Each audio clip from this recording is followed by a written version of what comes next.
Ang topic ngayon is, why Christmas? Bakit Christmas? Since we are young, we are already celebrating Christmas. But usually, after Christmas, problems arose. Bakit? May nangutang, no? Para may handa. Tama ba? Nagipagsabayan, kumaskas sa credit card para sa presentable. Kasi Pasko. So, if you want only to celebrate without the real meaning of Christmas, all you have is party. Actually, the Holy Spirit is speaking in my heart that the central message of what we call Christmas should always be pointed to the cross. Because birth is useless without the death. And after the death, there should be resurrection. You know, if Jesus Christ wasn't resurrected, our Christianity is doomed. Our beliefs is useless. And I thank God in heaven that Jesus did not only born. He did not only die. I thank God Jesus was resurrected. Because this is our blessed hope and our eternal hope that one day, this is the true happiness of every legitimate and authentic Christian. We have a blessed hope that one day we will be resurrected with the same Holy Spirit that resurrected the Lord Jesus Christ from the grave. Yun ang tunay na Pasko. Without salvation, there's no Christmas. Or else, we have only party. The reason why all the previous years only gave us disappointment, we expect things. You know, I used to have 30-month pay. Normal yan sa amin, Pastora. Every Christmas, meron kami 30-month pay, aside sa bonus. Nakakamiss din. Di ba si Pastora? But there is no replacement for knowing that we are following the will of God.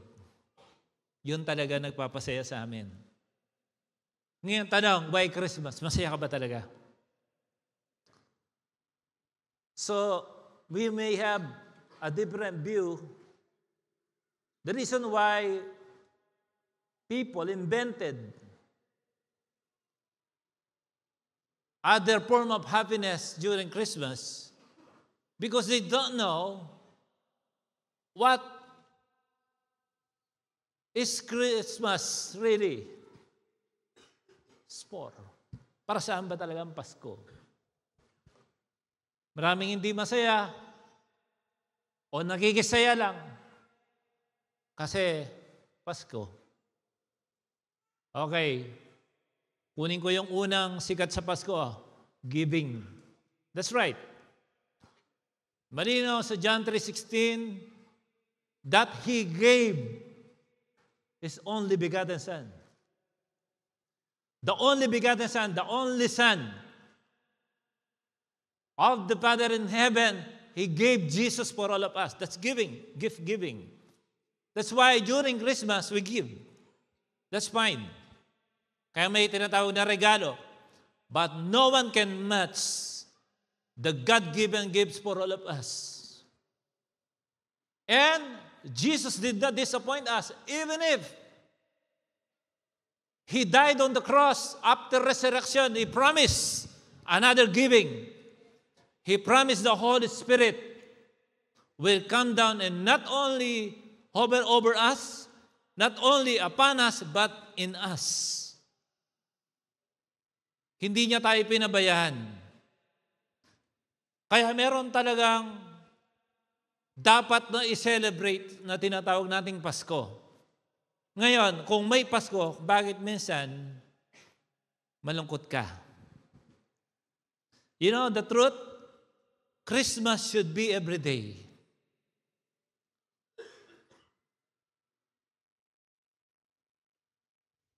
Kanina sinabi ni Pastor Darwin, there are many people who used to be with temporary happiness.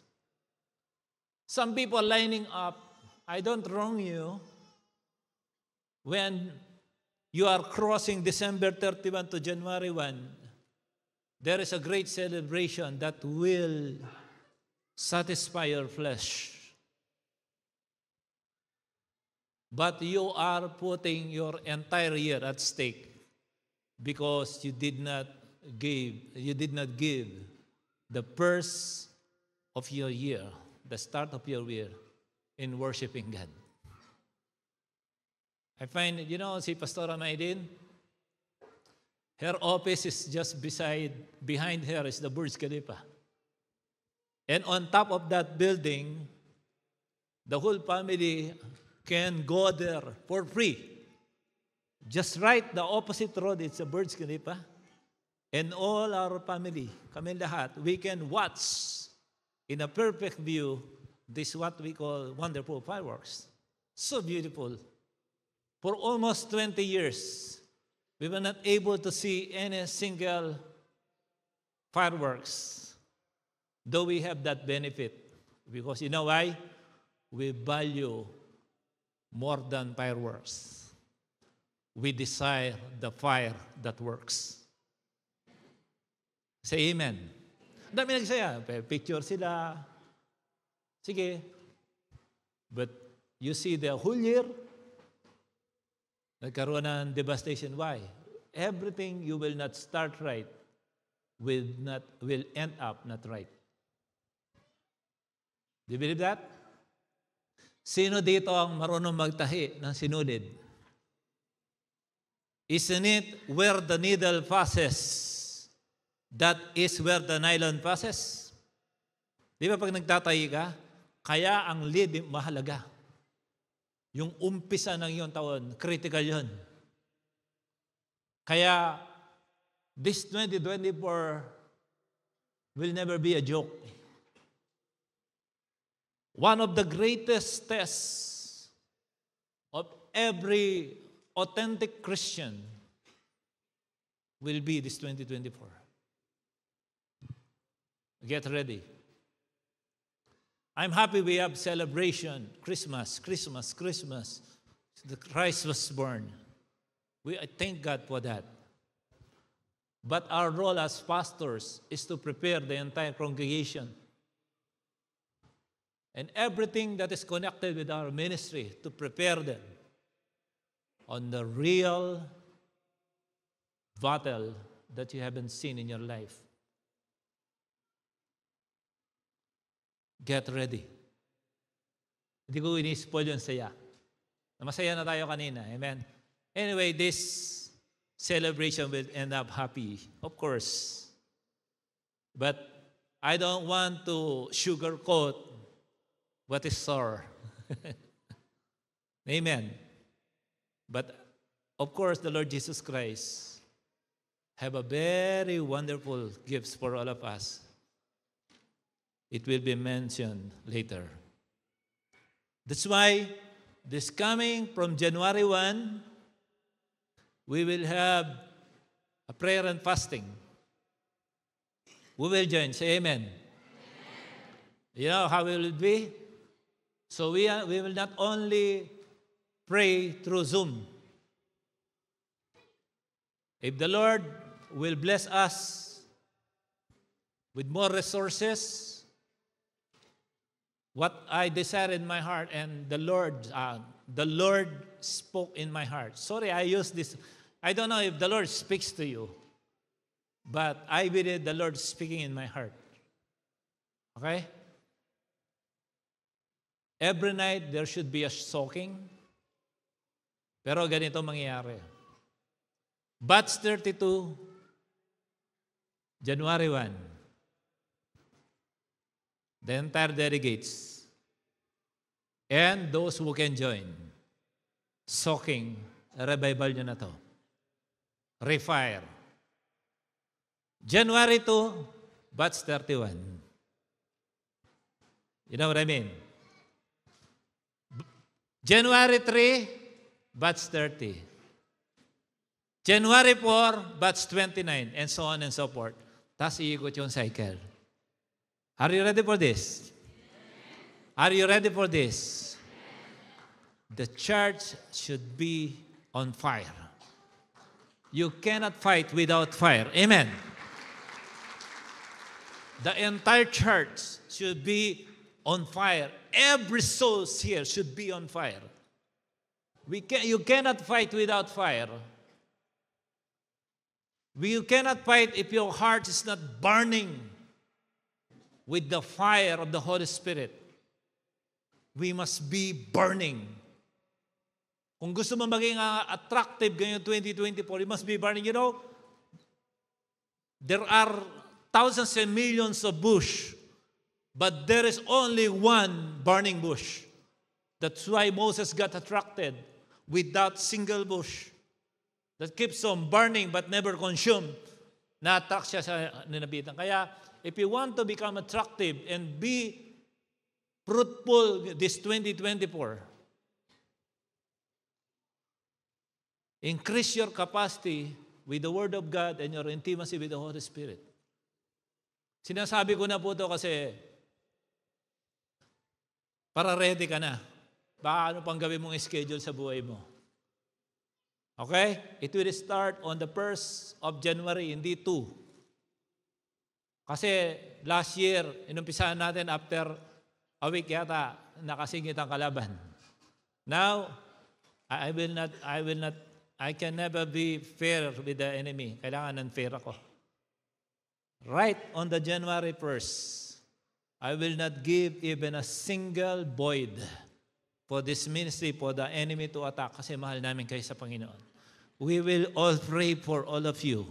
Please let us pray together. Amen.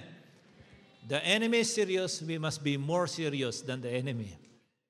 Are you ready for this? You know, don't look, praying is boring. Your authenticity as a Christian, you must be very prayerful. It may not always be long and visible, but every second, every minute, you must be thinking about Christ.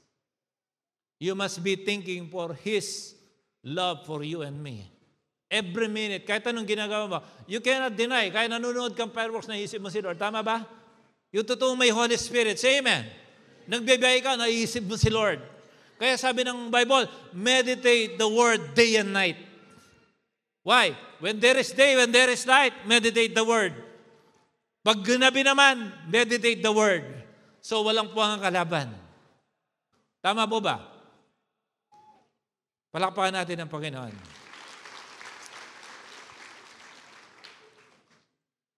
The theme of what we call Christmas celebration is about reconciliation. Sabihin natin, reconciliation. Mahirap mag-celebrate ng may kagalit. Tama. You know what the Bible said? If you give me any offer and you want to worship or give offering to God, hep, hep, hep, the Lord said, first, settle yourself with those who hate you. Mas matindi kung ikaw may hatred. Settle first yourself, makipagkasundo ka muna, iwan mo yung, leave your offering here, go to them, when you are settled, come back and worship me. And give your offering. Tama ba? This is what the Bible said. And we must be compliant on that requirement that we must be settled with people. Ang lakas-lakas nating loob nating, we want to face God, the Lord, sana rapture na. Are you really ready for it? Pakita mo ang may matinding pagmamahal by loving God and loving people. Hindi ba pwedeng nasa langit ka na, may kaaway ka pa?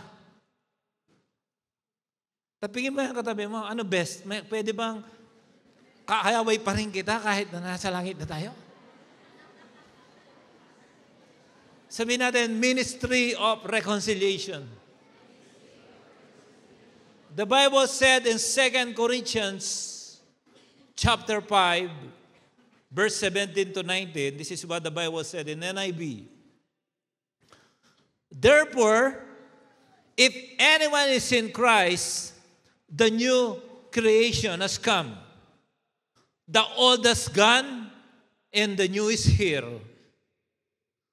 All this is from God, who reconciled us to Himself through Christ and gave us the ministry of reconciliation.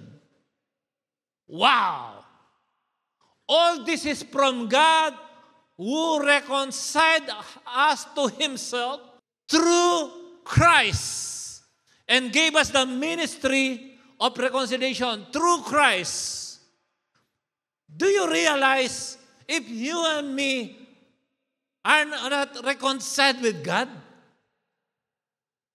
Do you realize who we are if we are enemy of God? Do you know we are enemy of God before we were forgiven? We were enemy of God. But because of Christ's death on the cross, before that death took place, before the resurrection took place, before the death took place, there is Christmas, His birth. That's why, how can it be there will be a reconciliation to God, to Himself, through Christ? So, if there is Christ, Jesus was born first. Pinanganak muna siya. Kaya tayo nagse-celebrate ng Pasko. You know why there is reconciliation? Because of Christmas.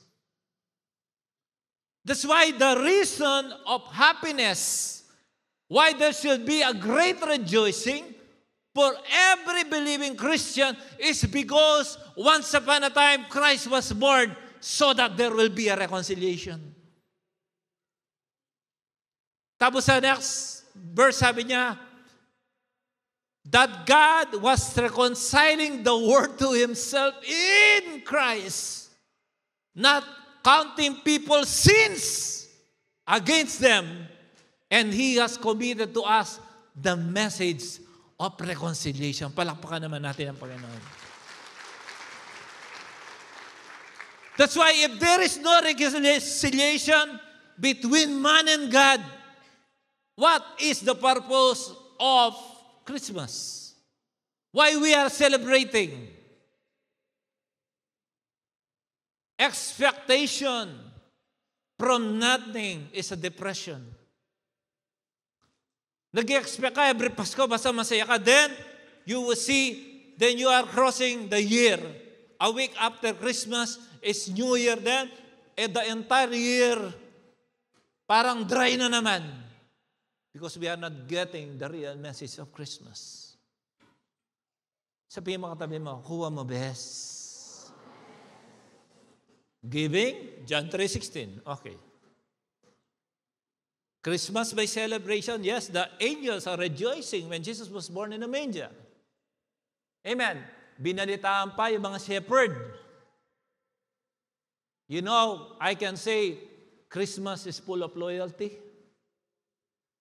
Because when God promised through His prophet Isaiah, after 700 years, the prophecies was fulfilled that the Messiah was born.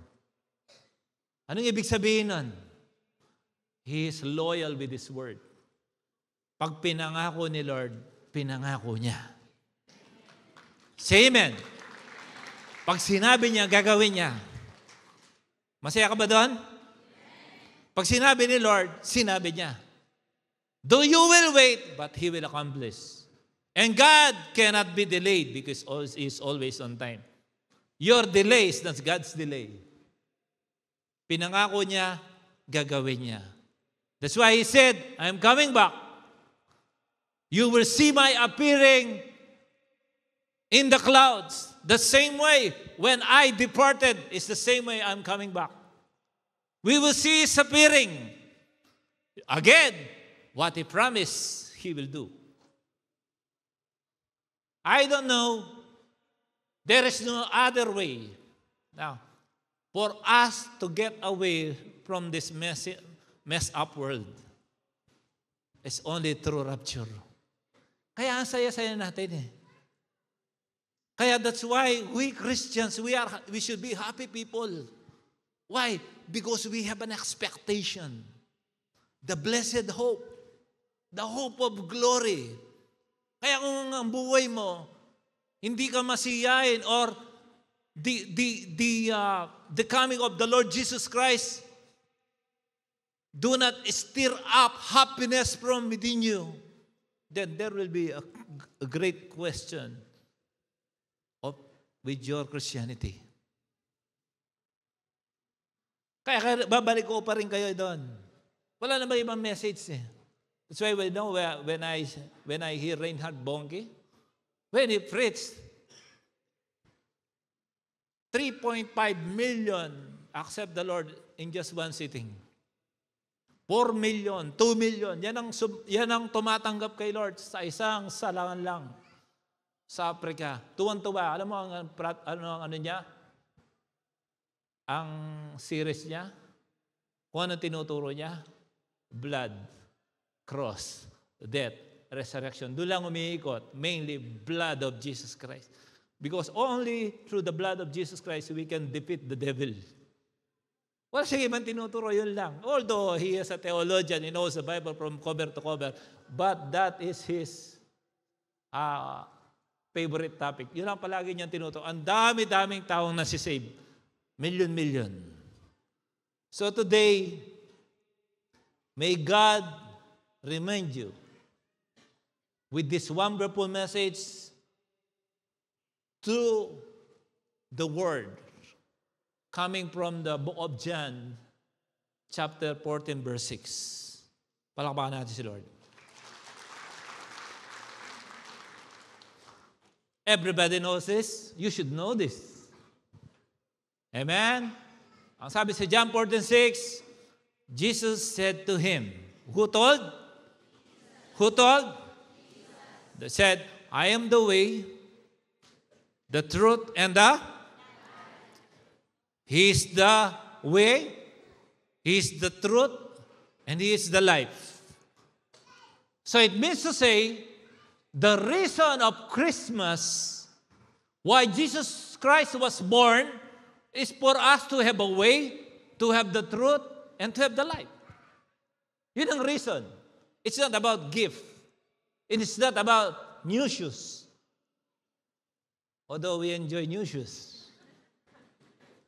So magaan. Okay? It's not about having a brand new boyfriend or girlfriend.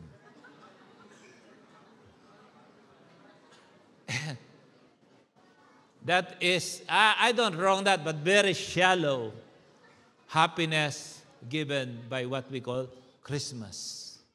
Sabi niya, I am the way. It means if there is no way, if there is no Christmas, there is no truth being told in this world. You know the truth? The truth, yung truth ng Diyos. God Himself, the Spirit of the Almighty God, isinilid sa katawan ng ating Panginoong Hesus so that the Word will be delivered to every souls living in this world through Jesus Christ. Kaya kailangan may panganak in flesh. That's why there is a great rejoicing Isinilid ng Diyos ang kanyang katawan sa katauhan ni Jesus. At naging baby muna siya. Amen? Naniniwala ko hindi naman nasasaryan si Maria. Walang sinabi ang Bible. Amen? Baka may makialam pa. Saka makakita na kumadrona doon sa sabsaban yun eh. May nakasulat bang nasasaryan siya? Hindi naman, ano? Lumaki siya, you know why? So you cannot complain, Lord, you don't know my painings. No, Jesus said, binigyan siya ng gatas, kamukha mo. Lumaki si Jesus, kamukha mo. Kaya hindi mo sabihin, Lord, hindi mo lang nararamdaman ko. Nararamdaman ka niya. Jesus knows your feelings. Jesus understands your pain. Lahat ng pagsubok mo ngayon, nararamdaman niya ng Diyos. Kaya nga siya nagkatawan tao para wala ka may reklamo. Naiintindihan. Sabihin sa katabi mo, best naiintindihan ka ni Lord. Kaya pag wala ka ng way, siya ang way mo. Say amen. Say amen. Sabi mo, napakabuti ng Diyos. Paano ang way? Alam mo, paano magkaroon ng way? Okay? Because your old way, you are heading to hell. Can I say that again? Your old way is you are heading to hell. That's why God made another way. That is your way to heaven. Through Jesus Christ. Ganun lang po kasimple yun. Okay? Kung ang dating daan mo, papunta kang impyerno, binigay ng Diyos si Jesus para maging daan mo papunta sa Ama. That's why the Bible said, no one can come to the Father except, you hear that? Except through me. Maliban na sa akin, walang ibang daan papunta sa Ama. Is that clear? Imagine, if there is no Christmas, you have no way. I have no way. No way. Kaya, there is a reason to celebrate. Amen? So, ganun pala natin may celebrate ang Pasko. Magsasaya pala tayo kasi nagkaroon ng way. Tama. Na-tsempuhan mo na ba ang Google sa Pilipinas? Tinuturo ka pagdating mo, dead end, wala nang lugar. Sabi niya, this way pa rin. Matindi ang Google sa Pinas. Amen. You know why God gave the way? Because He is love. Mahal ka niya, kaya niya binigay ang way. Sabihin sa katabi mo, mahal ka ng Diyos.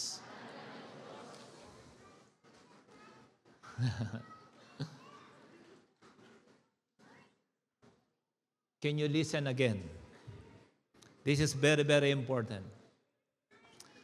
Hell was created by God for the devil and his demons. I repeat, hell was created by God for the devil, for Satan, and for the demons. Hindi para sa katabi mo.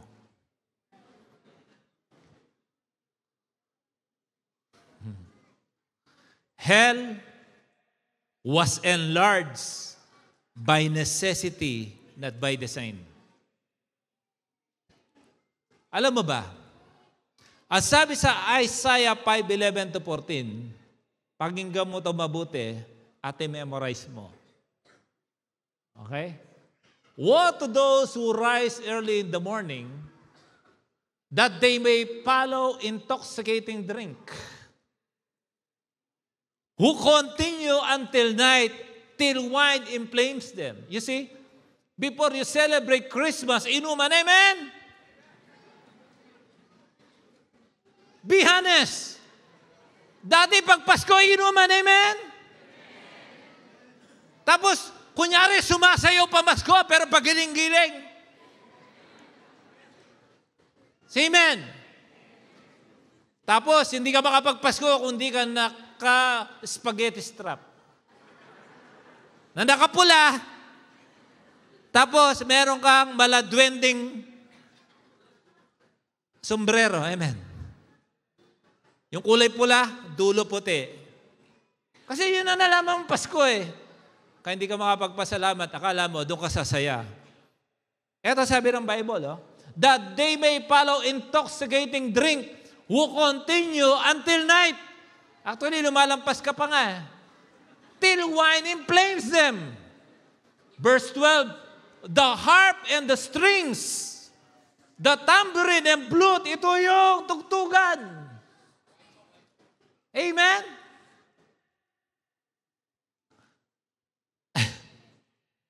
And wine are in their feasts, but they do not regard the work of the Lord, nor consider the operation of His hands. You know what does it mean? You are celebrating party, but not the celebrant. Bambira, yung gawa ng Diyos, hindi mo pinapansin. After ka doon sa inuman, party sa exchange gift, tapos sa mga plot, bukas na tayo nakareda. Tapos may inggit yung kabilang plot, buti pa sila, may unity. I've been there, dati akong bed spacer, I know. Ito matindi dyan. Therefore,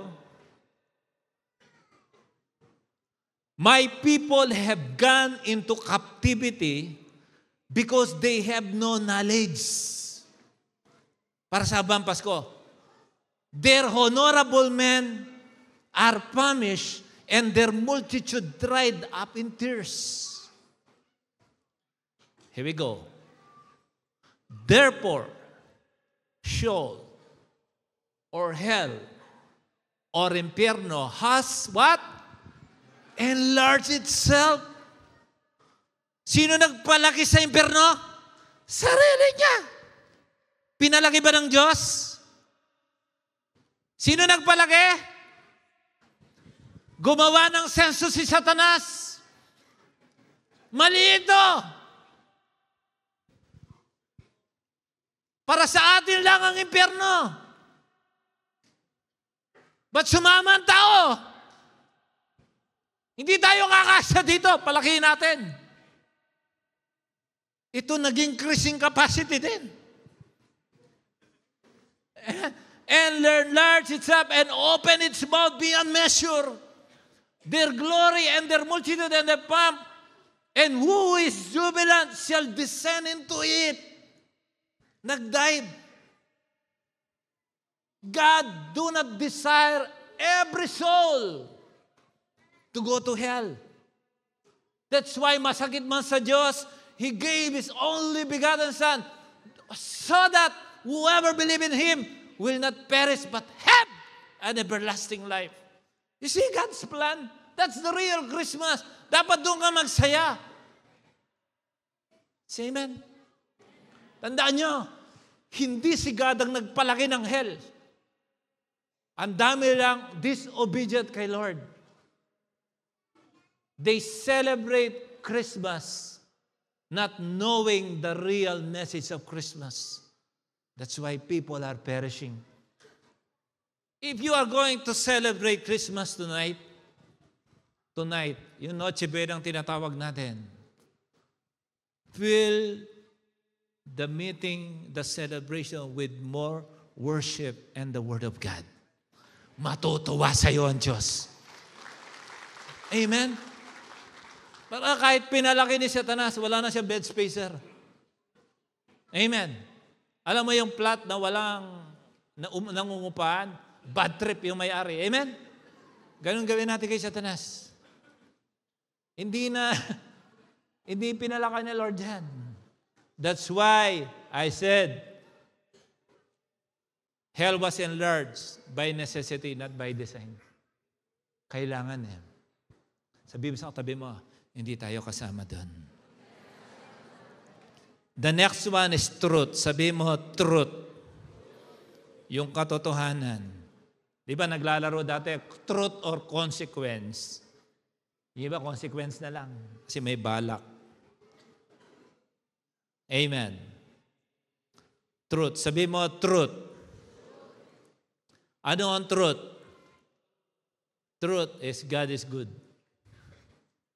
Wala nang iba. God is good and the devil is bad. You cannot ask how good is God, how good is God.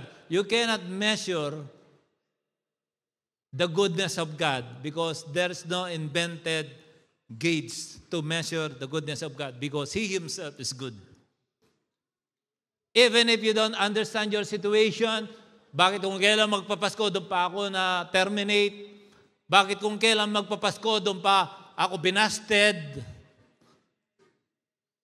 Kung kailan pa magpapasko, doon ko pa makikita mga frustration na to, still God is good. Say amen. No one can contest that. Being good is not dependent on the good doing of God because He Himself is good. Hindi na pwedeng i-contest yun kasi nakaset na yun by default. Amen? You know why? Because God cannot lie. Hindi makakapagsinungaling ang Diyos kasi Siya ang katotohanan. What is the truth? What is being good? Can I have Psalms 1:19-68? Sabi niya, you are good and what you do is good. Teach me your decrees. Sabi sa book of Psalms. Ano sabi kay Lord? You are good and what you do is good. You are good.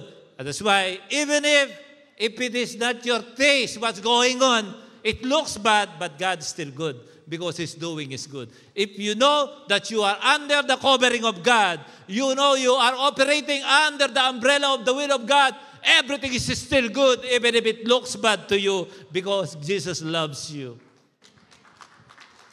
Amen! Bakit nangyari pa ngayon to? Still, God is good. You cannot contest, why? Why? Lord, bakit pa ako nagkasakit? Still, God is good. You may not know why, but He is still good. No, if you are not answered prayer, thank you. Maybe if your prayer was answered, you'll be away from God. That's why He is still good. Sarap umasa sa Diyos. Kapag ganun ang attitude mo, walang bad day sa'yo, every day is Christmas. Palakpakan natin ang Panginoon. And lastly, okay, He is the life. Wow. You know, after Adam and Eve, they disobey God by eating the what? The fruit of? The fruit of? Good and? Okay, even. Alam mo, tingnan mo, even the good, God don't want Adam and Eve to eat the good. Bakit kaya? Kasi baka maging isipin, mas marunong pa sa Diyos. You see? What happened to man? He thinks he is good. And after that, the Lord God stationed a cherubim with a flaming sword coming back and forth, up, down, lahat, so that man can no longer access the tree of life. You know why? God did not allow man for him or her to be able the tree of life, because once they access the tree of life, man will be forever condemned. God did not give the access to the tree of life so that man will never be forever in a fallen state. Kaya binigyan niya ng pag-asa tao. Kasi pag na-access ng tao ang tree of life, hindi na niya mamamatay. At hindi na namamatay habang buhay na siyang nasa fallen state. Habang buhay na siyang nasa disobedient state. Habang buhay na siyang nasa sinning state. Hindi na mababawi. Sabi niya, bantayan niyo yan.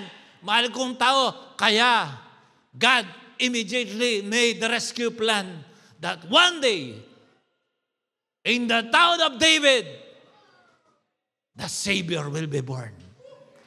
Woo! Amen! God made that, think that, because there is no other way for man to be rescued.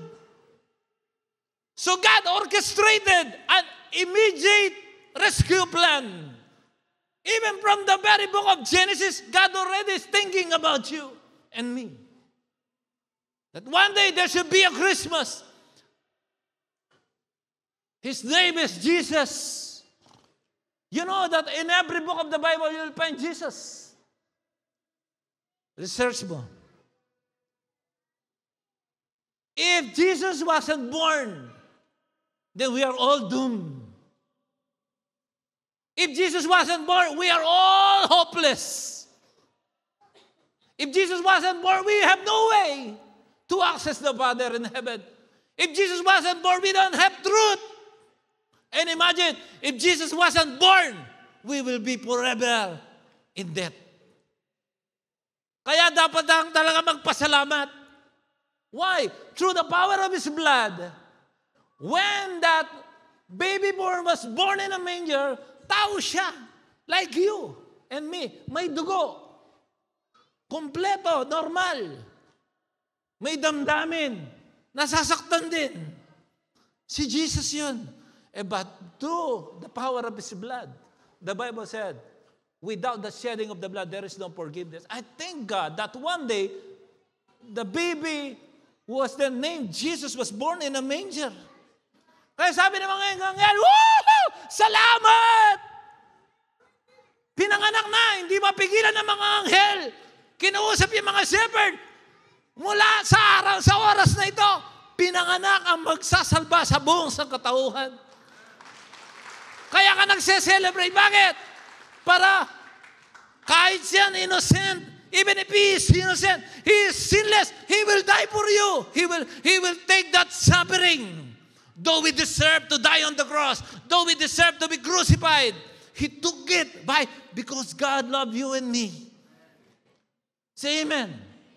Without His death on the cross, without the resurrection that we await, there is no real happiness to celebrate what we call Christmas. Decide from our hearts. When you think God, when you think of real happiness, think about what is really coming. How Jesus was resurrected. The Bible said it will be the same way we will be resurrected from this world. Hindi tayo maaaresto ng mundong ito. This world cannot arrest us because we are not citizens of this world. God made us citizens in heaven by believing, by giving our hearts to Him. Amen. Yun ang tunay na Pasko. That's why, nagkikiditihan lang tayo kung ang message ng pinaanak si Lord, saya-saya natin. Pag hindi ito mauwi sa resurrection, walang celebration. Naniniwala ka ba doon? Do you believe that? Say amen. So Christmas celebration is about forgiveness. Can you do this before the end of the year? Message those who hate you. Tell them, I love you. Huwag mong sabihin, kahit nagkasala ka sa akin, I forgive you. Masakit din yun. Sabihin mo na lang ganito, I'm really sorry. If I hurt you, forgive me. I did that. I did nothing. I am asking for forgiveness. And I realize I give myself a favor. I feel the real feeling of freedom. Humingi ako ng tawad, pero minsan, buti na lang, high spirit ako lang kasi kaka-encounter ko. Okay na ako naman, ayaw humingi ng tawad to, ako na lang. Nagulat siya, humingi ako ng tawad.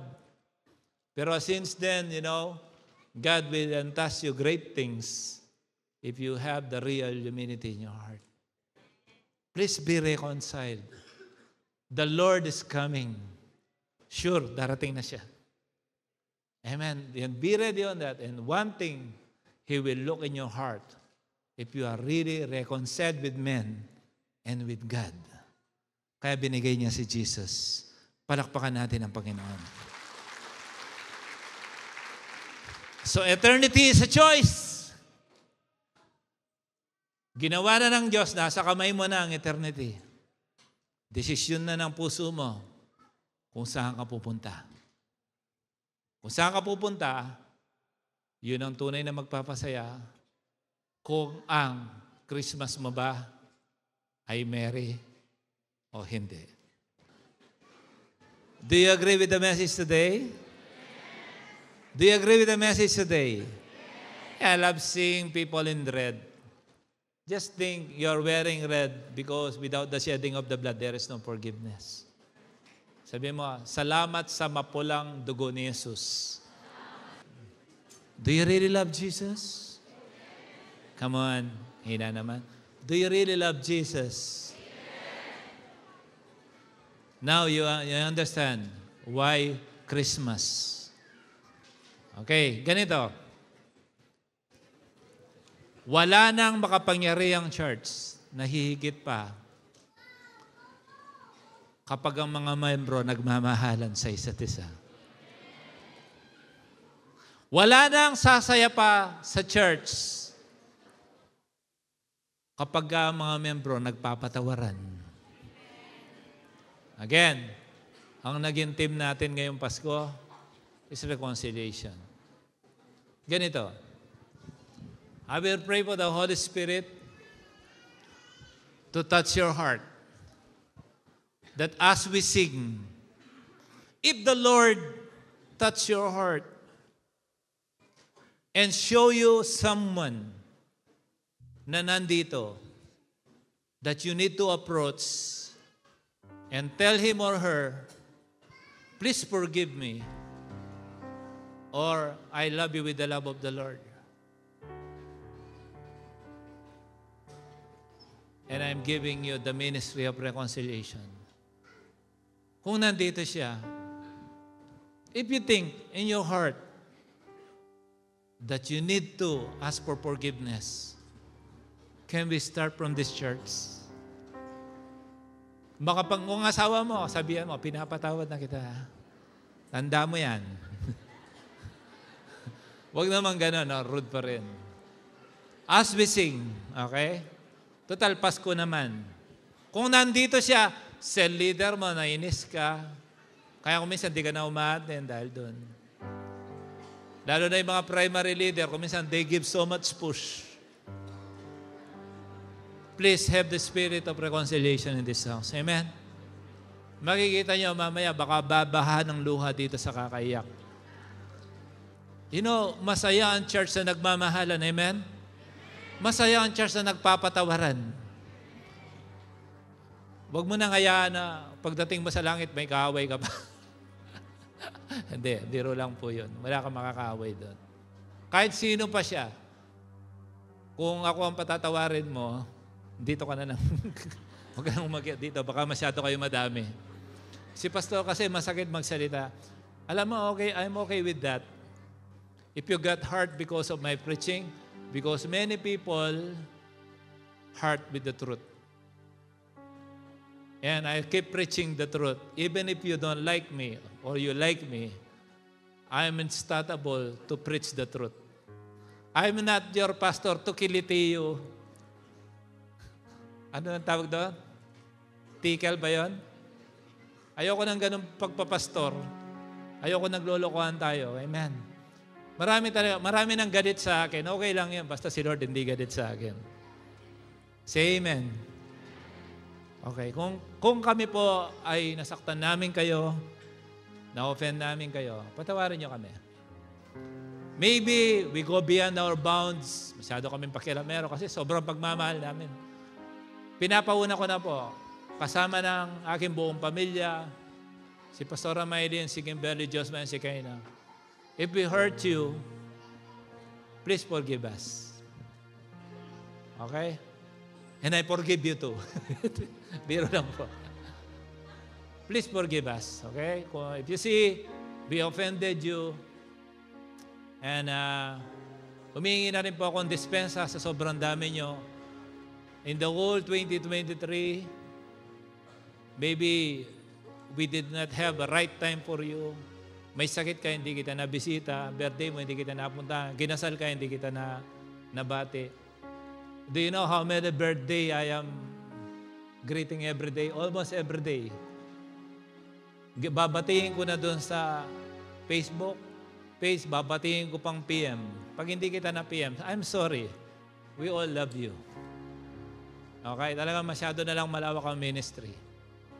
Kaya ngayon pa lang, humihingi na po kami ng dispensa para pagdating sa last topic of the year, sa 31st, hindi na yung pag-uusapan natin. Paghahanda na natin ang tunay na laban. Amen? Sipo, habang kumakanta mamaya yung Wi-Fi Win band natin, as you close your eyes, if the Holy Spirit touch you, kung sakaling hindi ka lapitan, alam mo, nasaktan mo, lapitan mo siya. Alam mo, the more management, the more you need to approach. Forgive them. Humingi ka ng dispensa. Okay ba yun? Okay ba yun? Walang problema. Alam mo, si God, He is God, but He was crucified on the cross. That's how humble the Lord Jesus Christ is. Ganun siya ka-humble. Walang problema. Kahit anak mo, humingi ka ng tawad. Kim, patawarin mo ako. Anak, Joshua, forgive me. And Shekinah. Shekinah, kakadisiplina lang niyan sa akin. Isang linggo kong hinold ang kanyang phone. Binalik ko lang kanina. Forgive me, Shekinah. I just want you to be good. Close your eyes. Again, don't forget, our theme today is the spirit of reconciliation. Kung wala siya dito, pag-uwi mo, sulatan mo siya. Close your eyes. Huwag na natin paabutin ng end of the year service. Magpatawaran na tayo dito. Amen. Mamaya masaya naman. Drama muna. Close your eyes and can I invite you to please raise your hands.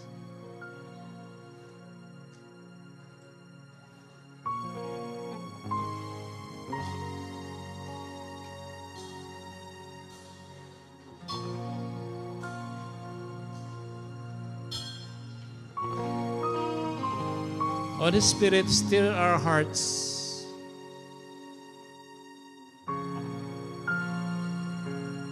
Give us, O God, the strength to humble ourselves before you and not to look ourselves better or higher than others. Because you yourself, O God, though you are God, you came into flesh like a man, like one of us.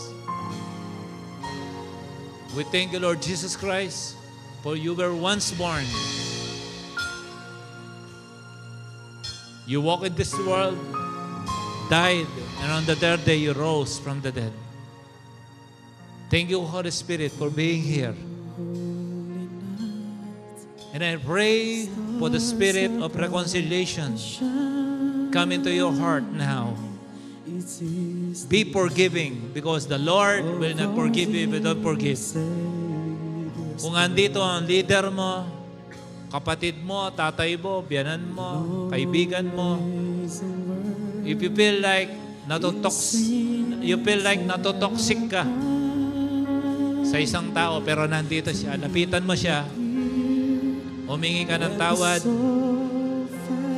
at patawarin mo rin siya.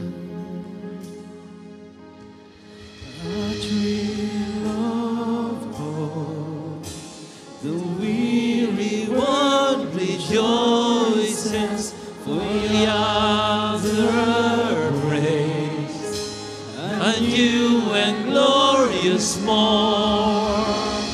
Fall on your knees, oh, hear the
think this is the right time to approach someone? Unless you are really right with God, don't do it. But now, God is giving you the chance. This will only take 5 minutes. If you see yourself, you need to be right with God. As our theme today is about reconciliation, you must be reconciled with someone before you offer your service to God, before you give your offering. You should be right with your brother or sister before giving your offering to God. I will count into 3. If he is here, approach him and do it. Nung kapatid mo, tatay mo, nanay mo, hayaan mo muna, wag ka munang mahiya. Just do it. Just do it. Because this is what Christmas is for. God gave His only begotten Son so that man will be reconciled to God. Imagine God orchestrated that rescue plan so that you will not remain in condemnation. Because you know why? Jesus loves you. Kung nakatayo ka dyan, malayo dito, magulang mo, kapatid mo, in the whole year of 2023, give you oppression, no, talagang ayaw mo nang mabuhay dahil sa kanya, asawa mo, sinaktan ka, patawarin mo na siya ngayon. Huwag mo nang antayin yung katapusan ng 2023. Gawin mo na ngayon. Okay? I will count into 3. If you need someone to approach, punta mo siya. Please, be humble. Pag hindi ka nalapitan, if you see yourself, you are more humble, ikaw ang lumapit. Okay? 1, 2, 3. Come on. Come on, come on, come on, come on, come on. Lord, let there be a spirit of forgiveness. Reconciliation be upon this place. Come on, come on. Come on, come on, come on.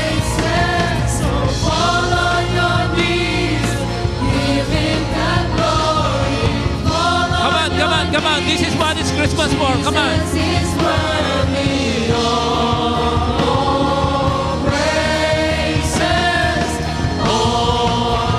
Come on, chance mo na daw. Chance mo na.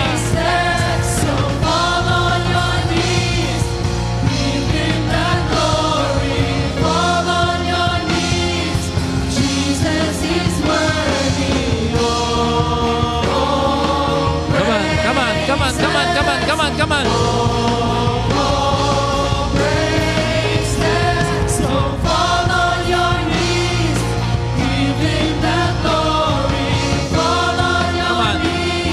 Be reconciled. Come on. Lapitan mo na.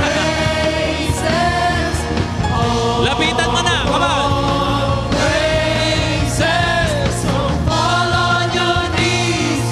Give Him the glory. Fall on your knees.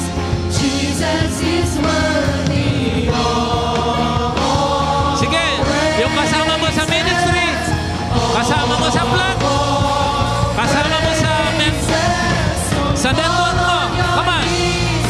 Give Him the glory. Fall on your knees. Jesus is worthy of all praises. All praises. Oh, Jesus.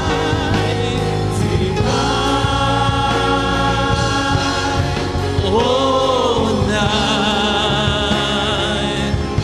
when Christ was born. Oh, night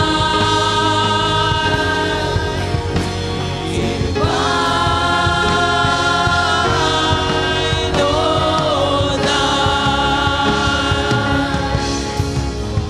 night divine. I invite all the primary leaders to come in the stage. Primary leaders and pastors come. Dito tayo sa stage. Dali lang.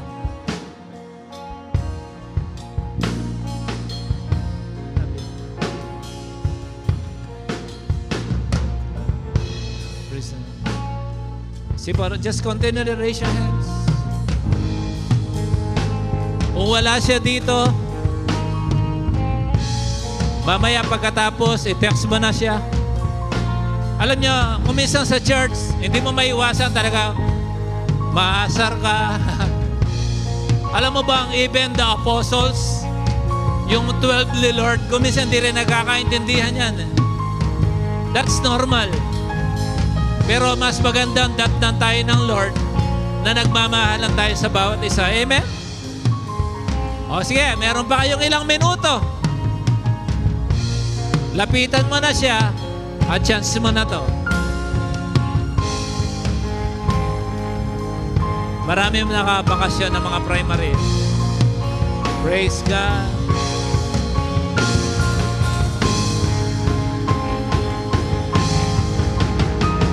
Hold on your knees. Oh, hear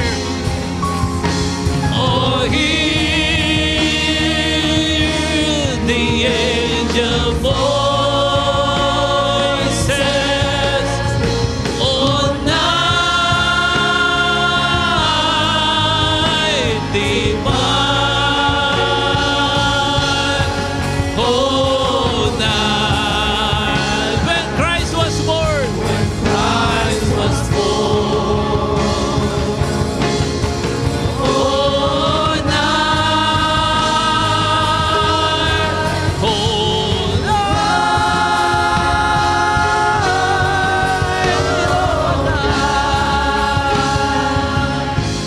Oh, night divine. Palakpakan natin ang Diyos sa buhay.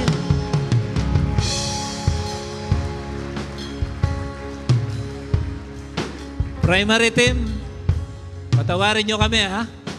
If we make so much push. You know, growth happens when someone is pushing. Amen. Parang yung seed.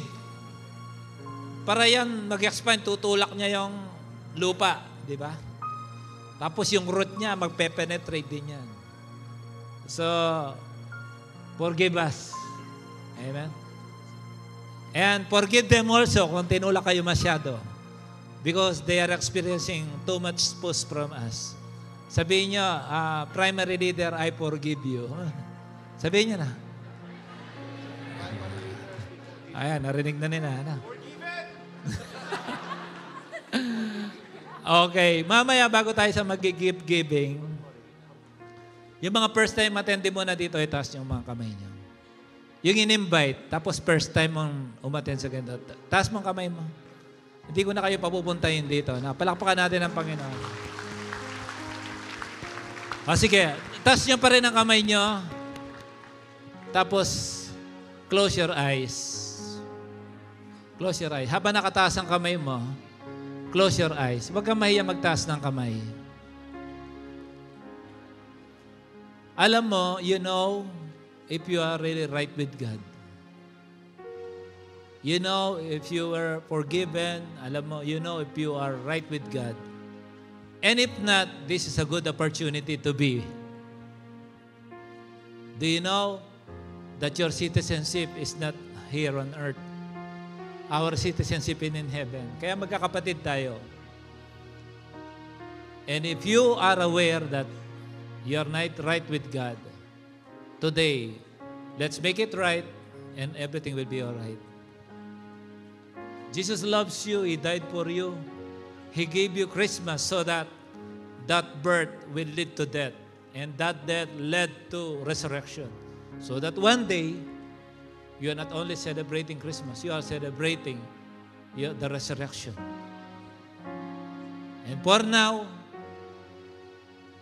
for your faith to keep moving, I would like you to become real, authentic Christian. That you are really a child of God. By how?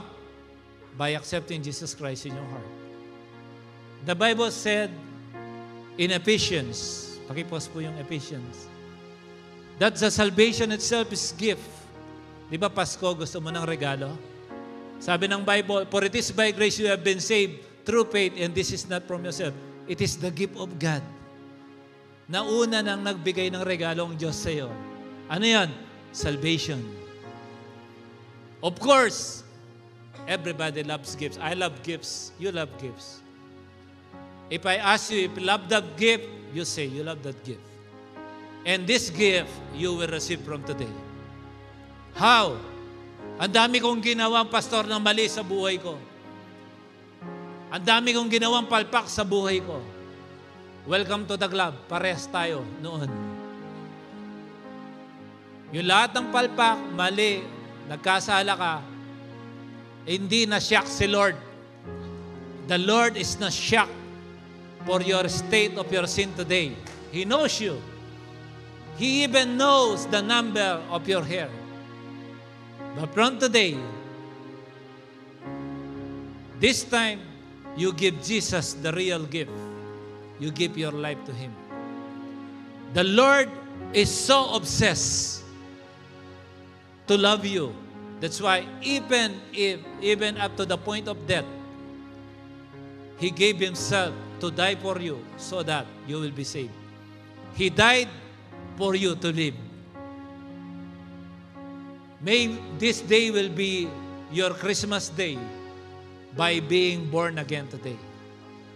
You know, born again is not a religion. It's a verse in the Bible. The Bible said, if you are not born again, if you will not be born again, you cannot see the kingdom of God. Sabi sa John 3:3.